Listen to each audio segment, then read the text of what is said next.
Hi, എല്ലാവരും സന്തോഷമായിട്ടിരിക്കുമല്ലേ? ഞാനും കുഴപ്പമില്ലാതിരിക്കുന്നു കേട്ടോ.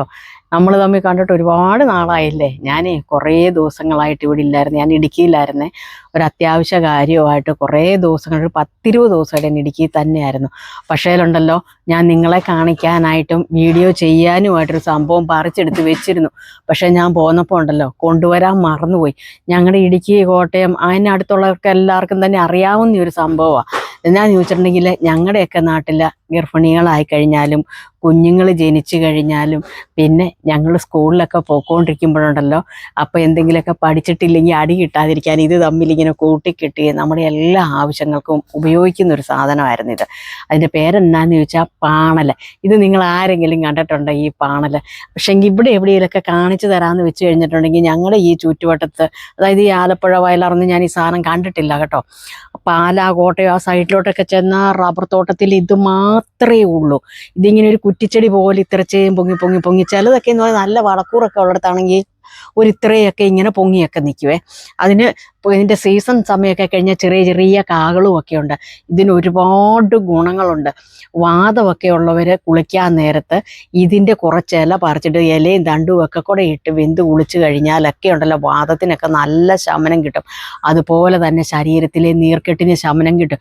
പിന്നെ നമ്മുടെ കുടിവെള്ളത്തിൻ്റെ അകത്ത് ഇതൊന്നോ രണ്ടോ ഇലയിട്ട് തിളപ്പിച്ച വെള്ളം കുടിച്ചാലും നമുക്ക് ഒരുപാട് നല്ലതാണ്. യാതൊരു വക സൈഡ് എഫക്റ്റും ഇല്ല. നിങ്ങൾക്ക് അതൊന്ന് യൂട്യൂബിലൊക്കെ ഒന്ന് സെർച്ച് ചെയ്ത് നോക്കിക്കഴിഞ്ഞാൽ നിങ്ങൾക്ക് കിട്ടുമായിരിക്കും. കാരണം ഞാൻ യൂട്യൂബിൽ ഈ വീഡിയോ ഇതിനെക്കുറിച്ച് ഞാൻ ആരുടെ ഇട്ട് കണ്ടിട്ടില്ല കേട്ടോ. അപ്പം ഞങ്ങൾ പറയുമായിരുന്നേ, സ്കൂളിലൊക്കെ പോകുമ്പോൾ അടി കിട്ടാതിരിക്കാണ്ട് ഈ പാണൽ, 2 പാണൽ അടുത്തടുത്ത് നിൽക്കുന്ന തമ്മിൽ ഇങ്ങനെ കൂട്ടിക്കെട്ടി വെച്ചിട്ടുണ്ട്. അതിൻ്റെ കെട്ടഴിഞ്ഞു പോയിട്ടുണ്ടെങ്കിൽ അടി കിട്ടും എന്നൊക്കെ ഇങ്ങനെ പറയുമായിരുന്നു. അങ്ങനെ ഒരുപാട് കാര്യങ്ങളുണ്ട്. ഇതിൻ്റെ പ്രധാനം എന്ന് പറഞ്ഞിട്ടുണ്ടെങ്കിൽ, നമ്മുടെ കുടുംബത്തിൽ ചീത്ത, അതായത് നമ്മൾ പറയുകയല്ലേ, ഒരു നെഗറ്റീവ് ഉണ്ട്, പോസിറ്റീവ് ഉണ്ട്. അപ്പം നമ്മുടെ വീട്ടിലൊരു അദൃശ്യമായിട്ടൊരു നെഗറ്റീവ് എനർജി ഉണ്ടെന്നൊക്കെ. ഈ പാണലുള്ളിടത്ത് അങ്ങനെ ഒരു സംഭവം ഉണ്ടാകത്തില്ല. ഇതിപ്പോൾ ഒരു കൊമ്പ് ഇങ്ങനെ ഓടിച്ചുകൊണ്ട് പോയി നമ്മുടെ കിടപ്പുമുറിയിലോ നമ്മൾ കിടക്കുന്നിടത്തോ ബെഡിൻ്റെ കീഴിലോ ഒക്കെ വെക്കാം. അപ്പം ഞങ്ങൾ ഇവിടെ താത്തു പ്രസവിച്ച് കിടന്നപ്പോഴാണെങ്കിലും ഞങ്ങൾ സന്ദീപിൻ്റെ വീട്ടിൽ നിന്ന് പാണൽ സന്ദീപ് ഒരു കുറേ കൊണ്ടുവന്നായിരുന്നു കുളിപ്പിക്കാനായിട്ടും.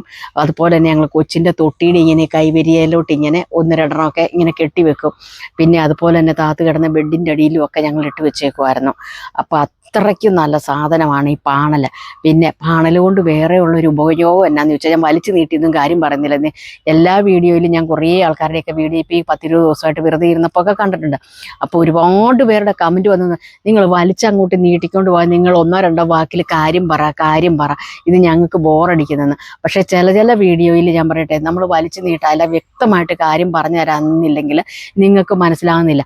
അതിൻ്റെ അകത്ത് അങ്ങനെ പറയുന്ന കുറച്ച് പേരുണ്ട്. അതിൻ്റെ 4 ഇരട്ടിയായിരിക്കും നമ്മൾ കമൻറ്റ് ബോക്സിൽ നോക്കിക്കഴിയുമ്പോൾ നിങ്ങൾ വിശദമായിട്ടൊരു കാര്യം പറയുന്നെങ്കിൽ നിങ്ങൾ പറഞ്ഞതാ, അല്ലാതെ നിങ്ങൾ അറ്റവും ഇല്ല, മുറിയില്ല, വാലും ഇല്ല, തുമ്പും ഇല്ല പറഞ്ഞാൽ ഞങ്ങൾക്ക് എങ്ങനെ മനസ്സിലാകാനാണ് ചോദിക്കുന്നവരാണ് ഭൂരിപക്ഷം. അതിൻ്റെ ഇടയ്ക്കാണ് കുറച്ച് പേര് വന്നിട്ട് ഇങ്ങനെ പറയുന്നത്.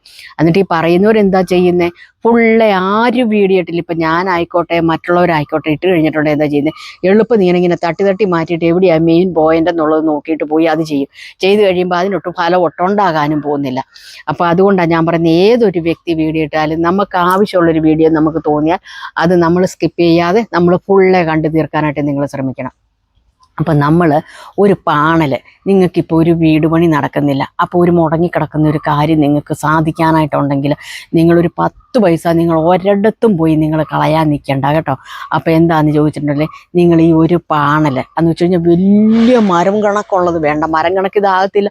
ഞാൻ പറഞ്ഞില്ലേ, നല്ല വളക്കൂറൊക്കെ ഉള്ളിടത്തൊക്കെയാണ് ഇത്രയൊക്കെ പോങ്ങത്തുള്ളൂ. ഒരു മീഡിയം പാണൽ, ഒരു 3 ഒറ്റ സംഖ്യ, ഒന്നെങ്കിൽ 1 എടുത്താൽ മതി, അല്ലെങ്കിൽ 3 എടുക്കുക. എടുത്തേച്ചും കഴിഞ്ഞേച്ചിട്ട് എന്ത് ചെയ്യണമെന്ന് വെച്ചാൽ, ഇത് ഒന്നിച്ച് പിരിച്ച് ഇങ്ങനെ ഒന്നിച്ച് വേരോടുകൂടി പറിച്ചെടുക്കണം കേട്ടോ. അതായത് സമൂലം പറിച്ചെടുത്തിട്ട് ഇങ്ങനെ നല്ല വാഴ നാരിന് വേണം കെട്ടാനായിട്ട്, അല്ലാതെ കയറോ ചാക്കുന്നൂരൊന്നും വെച്ച് കെട്ടിയേച്ചും കഴിഞ്ഞേച്ചിട്ട് നമ്മുടെ വീടിൻ്റെ നേരെ ഫ്രണ്ട് എന്ന് പറഞ്ഞു കഴിഞ്ഞാൽ, നമ്മുടെ കിഴക്ക് വശത്ത് വിളക്ക് കത്തിക്കുന്നതിൻ്റെ ഭാഗത്തായിട്ട് നേരെ ഫ്രണ്ടിൽ എന്ന് വെച്ച് കഴിഞ്ഞാൽ, വിളക്ക് കത്തിക്കുന്ന വിളക്കിൻ്റെ ദിശയുടെ തിരി കത്തുന്ന നേരെ ആകൃത അവിടെ നിന്ന് ഒരു ഇത്തിരി കിഴക്ക് വശത്തോട്ട് ഇപ്പുറത്തോട്ടോ അപ്പുറത്തോട്ടോ നമ്മൾ മാറ്റി വെച്ചേക്കുക. എന്ന് വെച്ചിട്ട് അതിൻ്റെ അകത്തൊരു ചുമ്മാ കൊണ്ടുവന്ന് ബക്കറ്റിൽ വെക്കാൻ ചെയ്യേണ്ട, വെള്ളം ഒഴിച്ച് ബക്കറ്റിൻ്റെ അകത്ത് വെക്കുക. വെള്ളം ഒഴിച്ച് ബക്കറ്റിൽ വെക്കുക. അല്ലാതെ അതിൻ്റെ അകത്ത് മണ്ണോ കാര്യങ്ങളോ ഒന്നും നിങ്ങൾ ചെയ്യണ്ട. ഈ ഒരു പാണൽ അവിടെ നിന്നോട്ടെ. അപ്പം നിങ്ങൾ എന്ത് ചെയ്യണം, നിങ്ങളുടെ ഒരു മനസ്സിൽ നിങ്ങളൊരു കാര്യം ആഗ്രഹിച്ചിട്ട് വേണം ഈ പാണൽ കൊണ്ടുവയ്ക്കാനുണ്ട്. പണ്ട് നമുക്കറിയാം, നിങ്ങൾക്ക് ആർക്കൊക്കെ കഥ അറിയാന്നുണ്ട്, പഞ്ചപാണ്ഡവന്മാർക്ക് രക്ഷയൊരുക്കിയതാണ് ഈ പാണൽ. അതുകൊണ്ട് ഈ പാണലിനൊരു അനുഗ്രഹം കൂടെ കൊടുത്തിട്ടുണ്ട്. നിന്നെ അനാവശ്യമായിട്ട് ആരും വെട്ടി നശിപ്പിക്കാനോ നിന്നെ തീയിടാനോ ഒന്നും കരുതില്ല. എന്ന് വെച്ച് കഴിഞ്ഞാൽ മനുഷ്യനുള്ള കാലത്തോളം നിന്നെ കൊണ്ട് മനുഷ്യന് പ്രയോജനം ഉണ്ടാകും എന്ന് പറഞ്ഞ് ഒരു അനുഗ്രഹം ശ്രീരാമൻ കൊടുത്തിട്ടുമുള്ളതാണ്. ശ്രീരാമനും അതെ, സീതയെ അതെ. ഇതിനെ അനുഗ്രഹിച്ച് ഇങ്ങനെ തലോടി പോയിട്ട് ഇതിൻ്റെ ഇലയ്ക്കൊക്കെ നല്ല പച്ചപ്പ. ഇതിങ്ങനെ മുളച്ച് നല്ല പോണൊക്കെ ഇങ്ങനെ നിന്ന് കഴിഞ്ഞിട്ടുണ്ടെങ്കിൽ 10 പേര് കയറി ഇരുന്നാലും കാണില്ല. ഇവർ കയറി രക്ഷയ്ക്ക് വേണ്ടിയിട്ടൊക്കെ ഒളിച്ചിരുന്നതും കൂടെ ഈ പാണലിൻ്റെ അകത്ത്. അത് നിങ്ങൾക്ക് കറക്റ്റായിട്ട് അറിയാവുന്നവർക്ക്, എന്ന് വെച്ച് കഴിഞ്ഞാൽ രാമായണത്തെക്കുറിച്ചൊക്കെ അറിയാവുന്നവർക്ക് അറിയാൻ പറ്റും. പാണൽ നമുക്ക് എപ്പോഴും രക്ഷകനാണ്, രക്ഷയേകുന്നൊരു സാധനമാണ്. അപ്പോൾ ഈ പാണൽ എവിടെ കിട്ടിയാലും നിങ്ങളൊന്ന് മേടിച്ച് വെച്ചിട്ട് നിങ്ങളുടെ ആവശ്യം പറഞ്ഞ് ഒരു 5 ദിവസം ഇങ്ങനെ കിഴക്കേ വശത്ത് തിരി കത്തിക്കുന്നതിൻ്റെ ഓപ്പോസിറ്റ് ഇച്ചിരി നീക്കി വെക്കുക. എന്ന് വെച്ചിട്ട് ഇത് കൊണ്ട് നിങ്ങൾ ദൂരെ ഒന്നും കളയരുത്. ഈ 5 ദിവസം കൊണ്ട് ഈ വെള്ളം ഒഴിച്ചിട്ടേക്കുന്ന പാണൽ ഉണങ്ങാനൊന്നും പോകുന്നില്ല. നിങ്ങൾ എന്ത് ചെയ്യണം, നിങ്ങൾക്ക് ഉചിതമെന്ന് തോന്നുന്ന ഒരു സ്ഥലത്ത്, അതായത് കന്നിമൂല ഒഴിച്ച് ബാക്കി ഏത് ഭാഗത്തും നിങ്ങൾ ഈ പാണലെടുത്ത് 3 സ്ഥലത്തായിട്ട് കുഴിച്ചു വെച്ചോ, വെള്ളവും ഒഴിച്ചു. അത് മുളച്ച് കഴിഞ്ഞിട്ട് ഇനിയും ചോദിക്കും, ചേച്ചി ആ പാണൽ ഞങ്ങൾ എന്ത് ചെയ്യണം, അത് കൊണ്ടുപോയി എവിടെ കൊണ്ടെന്ന് പറഞ്ഞു. അത് അവിടെ തന്നെ നിന്നോട്ടെ. അതിന് എത്ര കാലം അത് വളരാനായിട്ട് ഇതുണ്ടോ അത് അത്രയും കാലം അവിടെ തന്നെ നിന്ന് വളർന്നോട്ടെ. യാതൊരു ദോഷവും ഇല്ലാത്തതാണ്. ഇനി അഥവാ വെള്ളം ഒഴിച്ച് കിടക്കുന്നിടത്ത് ഇപ്പോൾ ഈ വേനൽ സമയമായതുകൊണ്ട് അത് ഉണങ്ങിപ്പോയെന്നും പറഞ്ഞ് നിങ്ങൾ വിഷമിക്കേണ്ട. അഥവാ അത് ഉണങ്ങിപ്പോയാൽ ഈ 3 എണ്ണത്തിൻ്റെയും കൊമ്പ് മാത്രം, എന്ന് വെച്ച് കഴിഞ്ഞാൽ ചുവട് വേര് എന്ന് വെച്ചാൽ കെട്ടി തൂക്കി വെക്കാനായിട്ട് ബുദ്ധിമുട്ടുള്ളത് കൊണ്ട്. ഇനി അതല്ല, ഈ വേരോട് കൂടി എന്ന് വെച്ചാൽ സമൂലമാണ് നിങ്ങൾക്കിത് കെട്ടി തൂക്കി ഇടാനായിട്ട് പറ്റുമെന്നുണ്ടെങ്കിൽ എന്ത് ചെയ്യണം, വാഴനാര് തന്നെ, അതായത് ഈ വാഴക്കൈയില്ലേ ഉണങ്ങിക്കിടക്കുന്നത്, അതെടുത്തൊന്ന് വെള്ളത്തിലൊന്ന് കുതിർത്ത് കഴിയുമ്പോഴത്തേക്കും നല്ല മയം വരും. അപ്പോൾ അതിങ്ങനെ ചുറ്റി കെട്ടുക ഈ പാണലിൽ. എന്ന് വെച്ചിട്ട് നമ്മുടെ ഈ കിഴക്ക് വശത്തിൻ്റെ ഈ കോണില്ലേ, ഈ മൂല സൈഡ് കോണിൽ, അതായത് വീടിൻ്റെ കോമ്പടി എന്ന് വെച്ചാൽ ഉത്തരത്തേൽ ഒന്ന് കെട്ടി തൂക്കി അവിടെ വെച്ചേരെ. നമ്മുടെ വീട്ടിൽ യാതൊരു വക ദോഷങ്ങളോ കണ്ണുദോഷമോ നാവേറോ ഒന്നും ഉണ്ടാകത്തില്ല. ആ നെഗറ്റീവ് എനർജി എല്ലാം നമ്മുടെ കുടുംബത്തിൽ പോയി നമുക്ക് നല്ലൊരു ഉന്മേഷവും സന്തോഷവും എല്ലാം ചെയ്യാനൊരു ഉത്സാഹവും ഒക്കെ നമുക്ക് തോന്നും. നിങ്ങളിതൊന്ന് പരീക്ഷിച്ചൊന്ന് നോക്കുക. പാണൽ എവിടെ കിട്ടിയാലും നിങ്ങൾ ഇതിങ്ങനെ ഒന്ന് ചെയ്യണം. അതല്ല, പാണൽ എവിടെയെങ്കിലും ഉണ്ടെന്നറിഞ്ഞാൽ ഒന്ന് വണ്ടിക്കൂലിയും പോയി മുടക്കി മേടിച്ചെന്നും പറഞ്ഞുകൊണ്ടൊന്നും ഒരു കുഴപ്പമില്ല. പാണൽ കൊണ്ട് അത്രയ്ക്ക് നമുക്ക് പ്രയോജനമുള്ളൊരു സംഭവം. അതുപോലെ തന്നെ നിങ്ങളോടൊരു കാര്യം പറയാം, നമുക്ക് കടങ്ങളും ബാധ്യതകളും പ്രശ്നങ്ങളും ഒക്കെ ഉണ്ട്. എന്തും ആയിക്കോട്ടെ, നമ്മളൊരു കാര്യം ഉദ്ദേശിച്ചിട്ട് നമ്മളുണ്ടല്ലോ ഒരു പാണലിൻ്റെ ഇലയെടുത്ത് നമ്മൾ പേഴ്സിലോ ബാഗിലോ അല്ലെ നമ്മൾ പൈസ സൂക്ഷിക്കുന്ന അലമാരിയിലോ നിങ്ങൾ ഈ പാണലിൻ്റെ ഇലയെടുത്ത് നിങ്ങളൊന്ന് വെച്ച് കഴിയുമ്പോൾ നിങ്ങളുടെ ആവശ്യം കൂടെ മനസ്സിൽ ഓർത്തിട്ട് വേണം നിങ്ങളിത് ചെയ്യാനായിട്ട് കേട്ടോ.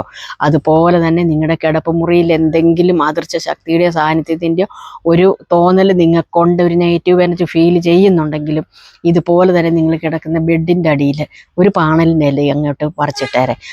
അപ്പം അതിന് വലിയ ദോഷങ്ങളോ കാര്യങ്ങളോ ഒന്നുമില്ലെന്നേ, ഒരു നോയമ്പിൻ്റെ ആവശ്യമില്ല. ബെഡിൻ്റെ അടിയിൽ ഇട്ടെന്ന് ഓർത്തോണ്ട് ഇറച്ചിയും മീനും ഒക്കെ കഴിച്ചിട്ട് കിടക്കാൻ മേലെ ബെഡിൽ, അങ്ങനെയൊന്നുമില്ല കേട്ടോ. നിങ്ങൾ അങ്ങനെ ഒന്ന് ചെയ്ത് നോക്കണം. നല്ല മസ്റ്റായിട്ട് ഞാൻ പറയുന്നത് നിങ്ങളിത് ചെയ്യണം. ഞങ്ങളുടെയൊക്കെ നാട്ടിൽ ഇത് ഉറപ്പായിട്ട് എല്ലാവരും ചെയ്യുന്നൊരു കാര്യം, ഞങ്ങൾ ഏറ്റവും അധികം വിശ്വസിക്കുന്ന ഒരു കാര്യമാണ് ഞാൻ ഈ പറഞ്ഞ ഒരു കാര്യം. ഒരുപാട് അനുഭവങ്ങളുണ്ട്. അനുഭവമല്ലേ ഗുരു. പിന്നെ മെയിനായിട്ട് ഞാൻ പറയാം, ഇനിയിപ്പോൾ ഇപ്പം തന്നെ 6-7 മിനിറ്റായി വീഡിയോ. അപ്പോൾ ഈ പാണലില കൊണ്ട് മറ്റൊരു കാര്യം ചെയ്യുന്ന കാര്യം നിങ്ങൾക്ക് ഉറപ്പായിട്ട് അടുത്ത ദിവസം പറഞ്ഞുതരാം. അത് നിങ്ങൾ കാണണം, കണ്ടിട്ട് അതേ രീതിയിൽ ചെയ്യണം കേട്ടോ. അപ്പം പിന്നൊരു കാര്യം കൂടെ പറയട്ടെ, ഞാൻ എൻ്റെ അച്ചാറിൻ്റെ പരിപാടി ഒന്നും നിർത്തിയതല്ല. 10-20 ദിവസമായിട്ട് ഞാൻ വീട്ടിലില്ലായിരുന്നു. ഇടുക്കിയിലായതിൻ്റെ പേരിൽ ഒന്ന് ചെറുതായിട്ടൊന്ന് സ്റ്റോപ്പ് ചെയ്ത് വെച്ചേക്കുന്നതാണ്. പിന്നെ നിങ്ങൾ വിളിച്ചുകൊണ്ടിരുന്ന കോൺടാക്ട് നമ്പർ ഉണ്ടല്ലോ, 94 46 42 0079. മൊബൈലിനൊരു ചെറിയൊരു കംപ്ലൈൻ്റ് ആയിട്ട് അത് മൊബൈൽ ഷോപ്പിൽ റെഡിയാക്കാനും കൊടുത്തേക്കുമായിരുന്നു കേട്ടോ. വിളിച്ചിട്ട് കിട്ടാത്തൊരു വിഷമിക്കല്ലേ.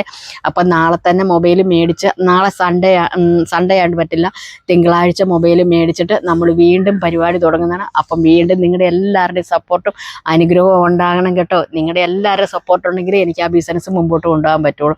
അപ്പം നിങ്ങൾക്ക് എന്തെങ്കിലും സംശയം ഉണ്ടെങ്കിൽ കമൻറ്റ് ബോക്സിൽ വന്ന് കമൻറ്റ് ചെയ്യാനും മറക്കല്ല. അപ്പോൾ അടുത്ത വീഡിയോയിൽ വീണ്ടും കാണാം. Tata bye bye. ഓക്കേ.